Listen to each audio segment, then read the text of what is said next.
Hello my celestial friends! I'm Echo the Saving Sorceress, and today I'm going to be doing a walkthrough and talking about the Intuitive Night Goddess Tarot, the very first tarot deck I bought for myself.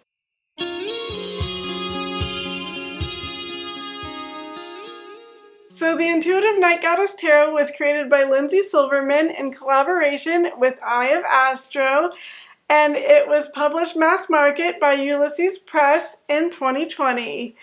And I actually bought this copy on eBay secondhand, but it is in near perfect condition, and I am really excited about this one. It's the very first deck that I had my eye on that I just was like, I really want that in my collection. And so what I'm going to do is show you a bit of a walkthrough of it, show you all the cards, talk about them a little bit, and show you the guidebook. And then I'm going to come back a few months later and tell you how I feel about it, whether my feelings about the deck have changed, give a little bit of an update of how I've been using it, and yeah, I think it'll be really cool. So without further ado, let's get into it. So I've just taken the cards out of the box, and first I've got to show you the interiors of both sides of the box.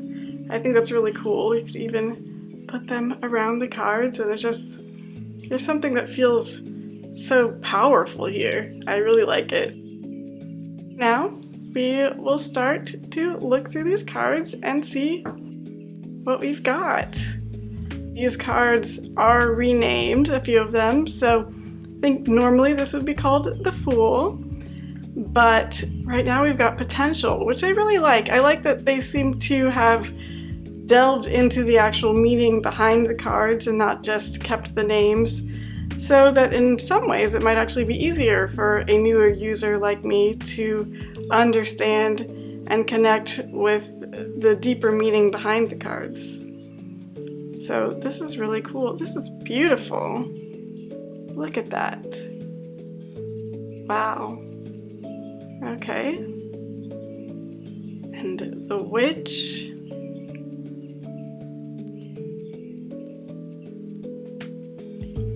And the High Priestess. Oh my goodness, she's beautiful. She is beautiful. And the Empress, I love just the scenes of nature here. The waterfalls, there's so much depth here.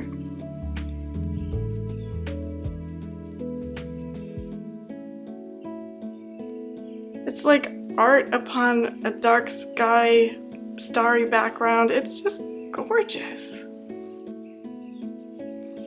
The Monarch, so I believe this would usually be called the Empress or the Emperor. Okay, because we've got the Empress here. So this would usually be the Emperor.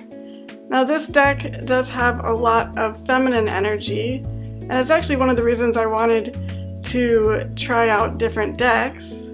We've got the Mystic, which I believe is a bit of a different name as well. I think usually that would be the Hierophant, and the Wayfarer. Oh my goodness, this is just stunning. But yes, as I was saying, this is a very feminine deck. It has a lot of feminine energy, and I like choices. I like to have decks that have all sorts of different energies for whatever I'm feeling, whatever questions I want to ask. I found that the best answers come not from yes or no questions, but from asking sort of, what should I do about this situation or that situation questions. I've really been enjoying getting some more clarity on those sorts of things and just sort of figuring out what I feel the answer is deep inside myself. I feel like the tarot really helps me delve into my own mind and see where my true feelings about different things lie. And of course, this is Strength.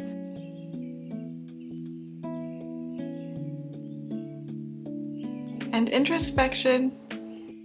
But I really like that about the tarot. I think it's really cool to have a tool that can just sort of help me and guide me. Oh my goodness, I am just stunned by the beauty in these cards. They are so incredible. I love the play of light and darkness between the scenes and just how everything is glowing. It's got some sort of deep magic to it.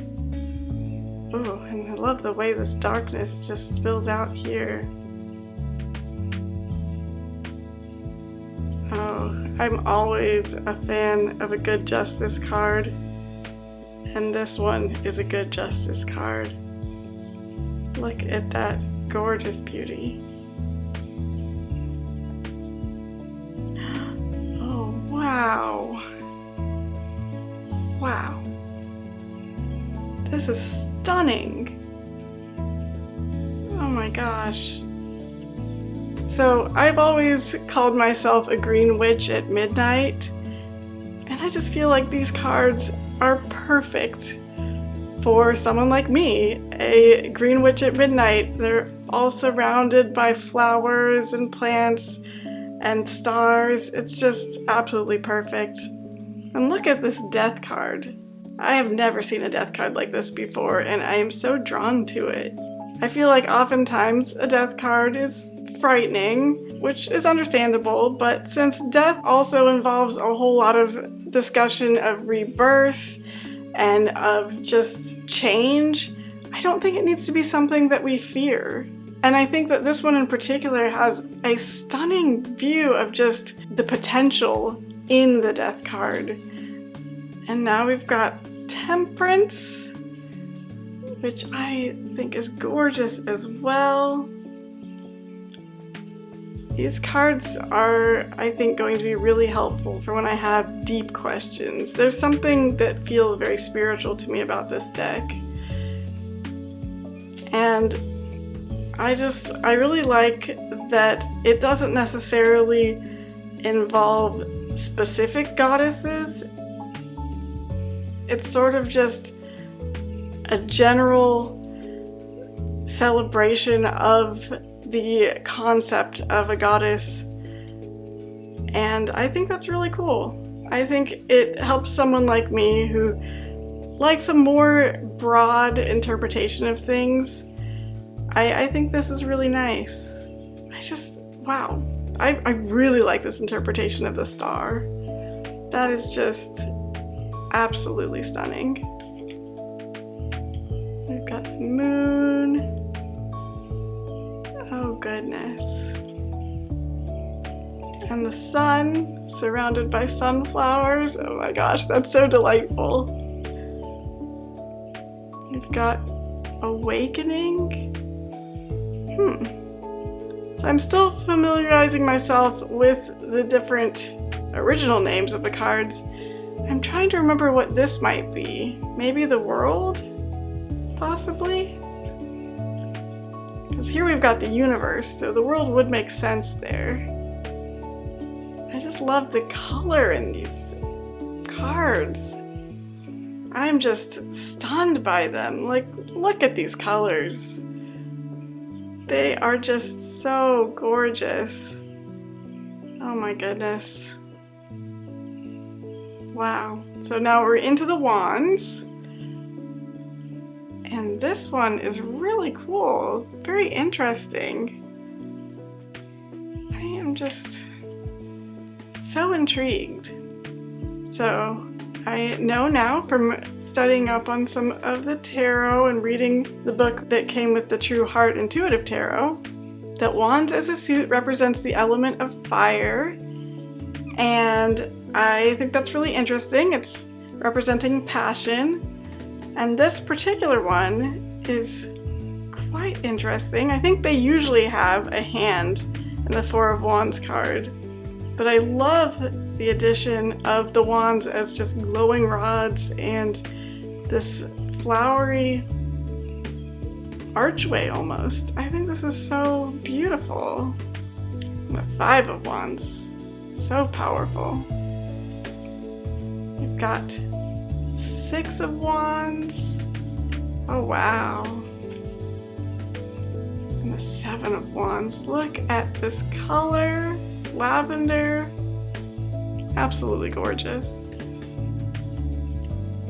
And the Eight of Wands, from just, casually watching a few other tarot YouTubers, I have seen that I believe the Eight of Wands is often sort of what they call a pip card. It only usually shows just the wands themselves. Now here, there's some water, it looks like, a river down here, and there's fire coming off of the wands.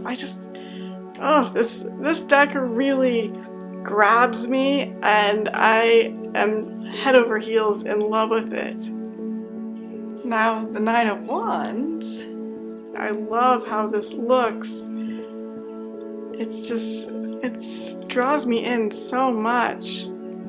Oh my goodness. 10 of Wands, holding them all. Yes.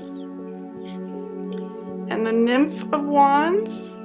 Interesting. So I believe the Nymph card then replaces usually what is called the Page. In my other deck, they have the Princess and Prince, but I think that's really cool. So maybe sort of a nature nymph, something that comes from the earth, which this is a very, earth and stars and universe sort of deck for me. It's very big picture, and I love that. So I think nymph fits really well with this style. We've got the warrior, which I believe is usually the knight. That makes sense. Look at how powerful she is. Oh my goodness. And the Queen of Wands. Oh, just stunning. Absolutely gorgeous. Oh my goodness. And with all those animals too. Oh, I love it. Oh my gosh. And Spirit of Wands. So normally this is the King card, but I really like the Spirit take. That is so unique and just really cool. Look how just strong this is.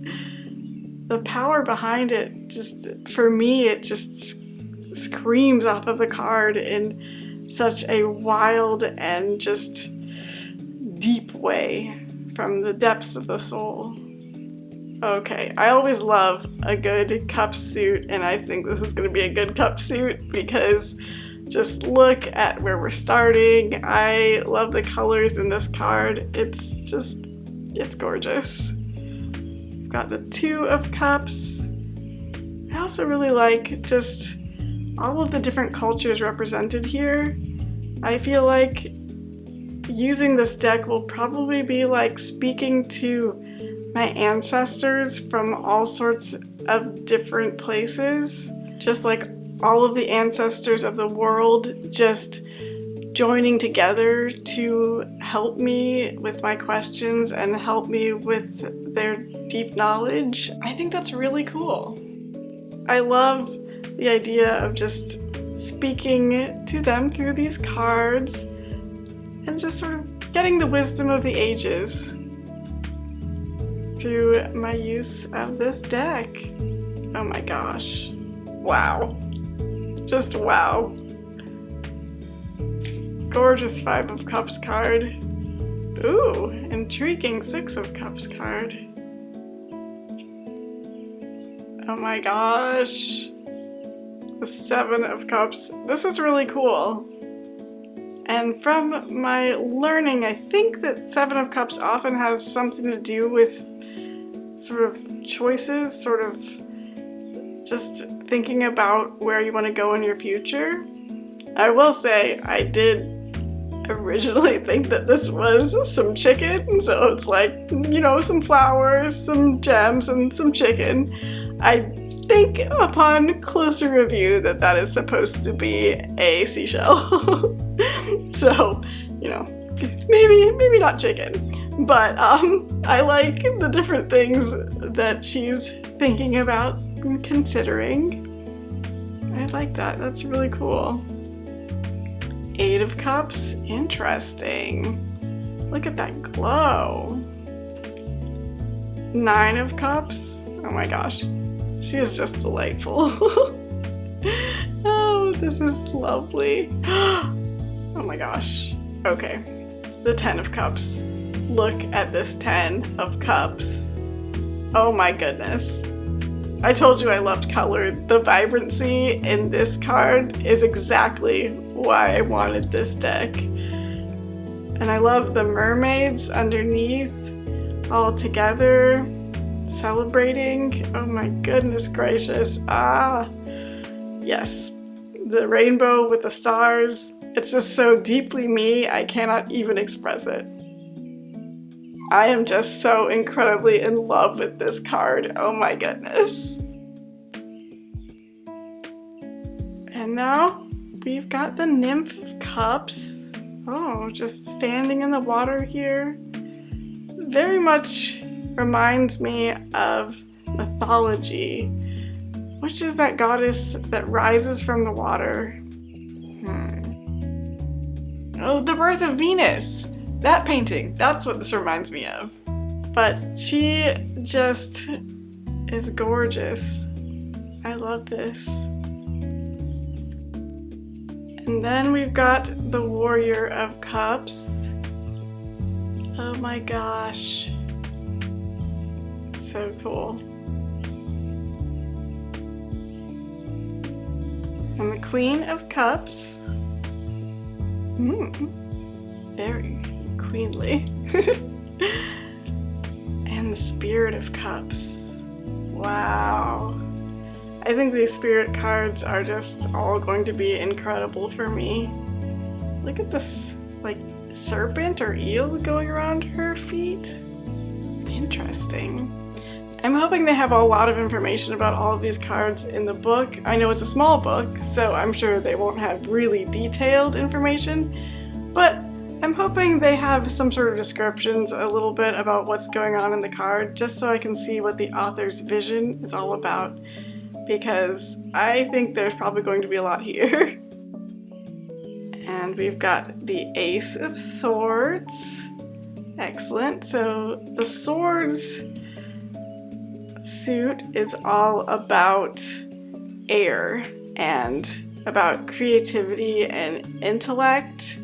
So I'm very intrigued and curious to see how that's represented here.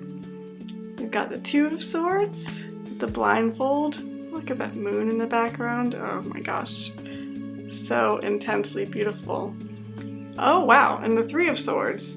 So usually the three swords are going through a heart, but here we've got just a brilliant bouquet of red flowers. I think that's a really cool interpretation. I think these cards just, they draw me in and they speak to me so much. And now we've got the Four of Swords. That is so cool.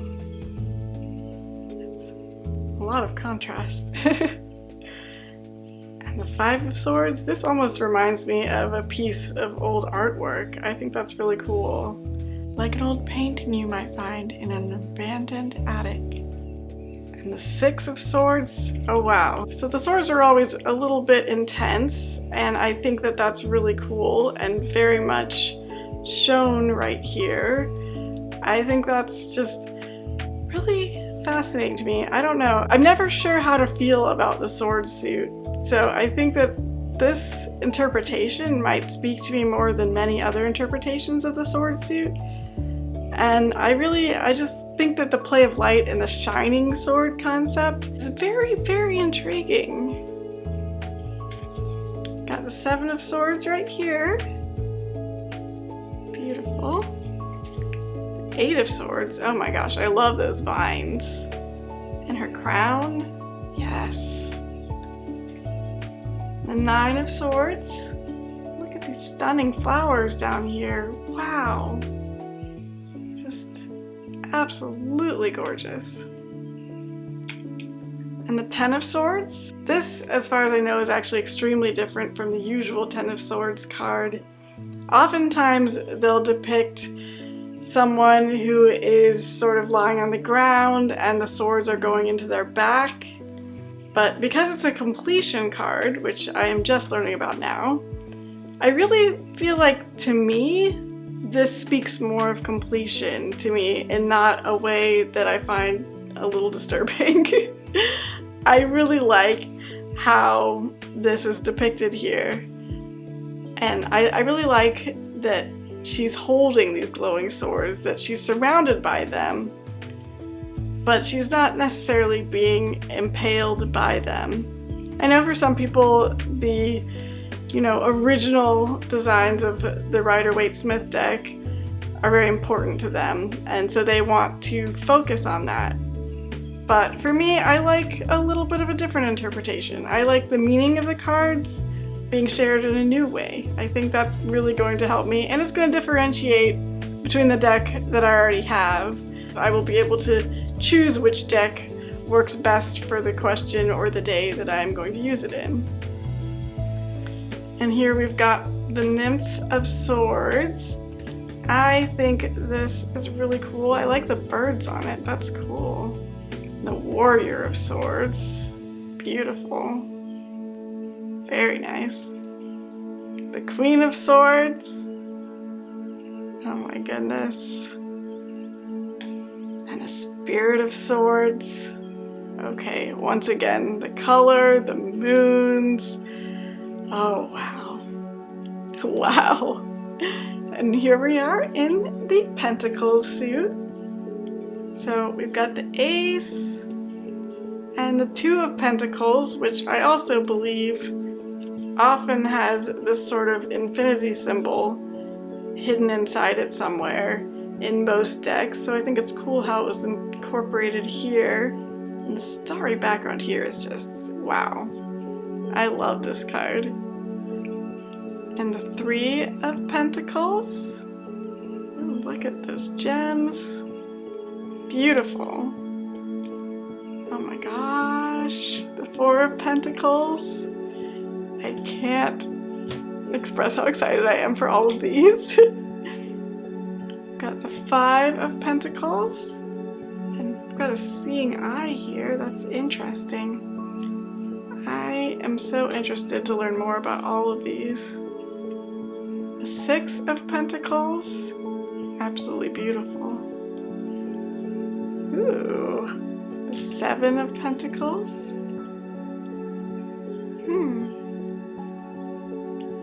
I just like how these are depicted. The Eight of Pentacles.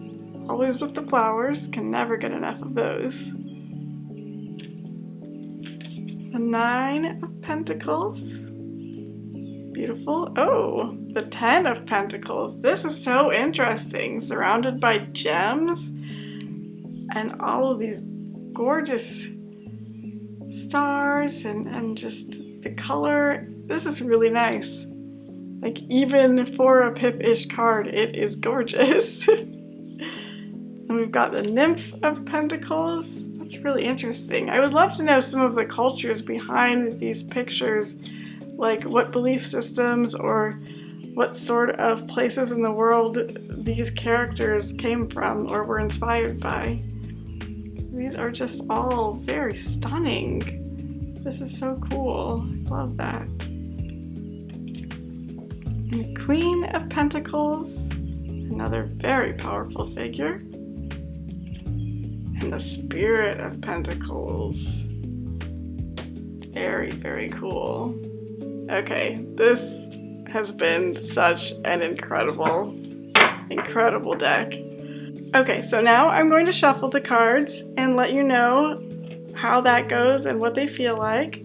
They are quite firm. They're very sturdy. So they don't quite have that much bend. I think the individual cards have a bit of bend, but altogether they're quite thick. I like that. I think they're going to hold up really well. And after a lot of uses, I'm sure they will get a little more bendy. I'm never great at shuffling myself, so it's going to be a little bit of a mess. Always. Always a little bit of a mess. But I think that they do shuffle pretty well. They also have a really nice petal feel texture, I guess I would call it, that I think makes it it's soft. It's very comfortable feeling in my hands, and I feel like, I want to touch them. I want to use them, which is really cool. but yeah, so that is how they shuffle. And let's see, let's shuffle them one more time. And then let me choose a card and see what it has to tell us. So let's see. So I always like to not choose the top card. I like to choose by feel, or I like to have them pop out of me, which actually this card is popping out of me. So let's go ahead with that card and see what the book has to say about it.